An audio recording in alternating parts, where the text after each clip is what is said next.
আল্লাহ রে, দেইহা বুঝেন না আমি শুভর কি হই, বউ হই বউ। শুভকে ডাক, ওই হারামজাদা কই?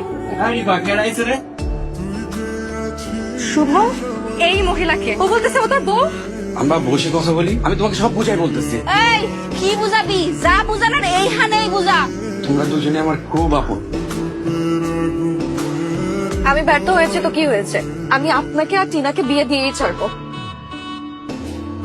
আপনার ব্যাগ টিনাপা বলছে আপনার ব্যাগ বুঝাই দিতে। টিনা কোথায়? ওর সাথে আমার কথা আছে। আর এই ব্যাগে কি?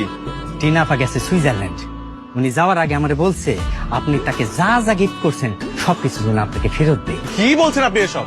সুইজারল্যান্ড কেন গেছে? টিনাপার বৈবাহ হয়েছে 3-4 দিন আগে, এরপরে হানিমুনের জন্য আজ সুইজারল্যান্ড চলে গেছে।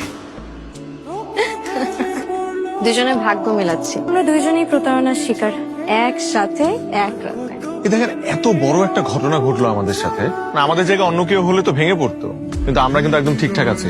আমার না নিজেকে অনেক স্বাধীন মনে হচ্ছে। তবে মিথ্যা ভালোবাসার চাইতে সত্য বিচ্ছেদ অনেক ভালো। আমার আপনাকে বিয়ে করে ফেলা উচিত। দেখেন, ভাগ্য আমাদেরকে এখানে নিয়ে আসছে। এখন আমার এটাও মনে হচ্ছে যে ভাগ্য চায় যে আমরা আমাদের পাগল বাবা মার ইচ্ছা করব। আমার মনে হয় বেহায়া, তাই না? কেন? এই যে গরম গরম ছ্যাঁকা খাওয়ার পর একজন আরেকজনকে বিয়ে করার কথা বলছি। এখন বেহায়া রাজি থাকলে কাজী ডাকাই যায়।